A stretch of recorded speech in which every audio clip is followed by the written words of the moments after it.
ساعات بتكون قاعد وبتجيلك فكرة عن ربنا، عن الملائكة أو عن الرسل.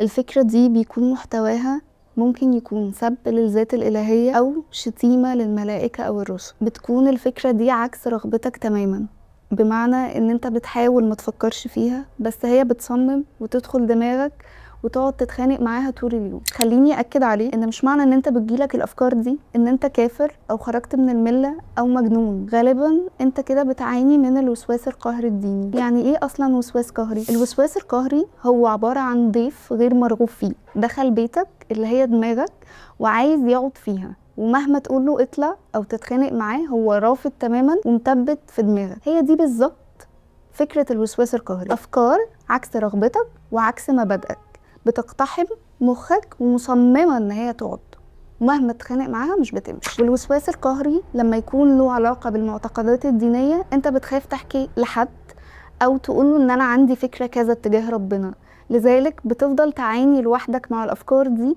بدون ما حد يقدر يساعدك. علشان كده احنا في يوتوبيا موجودين علشان نساعدك تتخلص من الوسواس القهري الديني.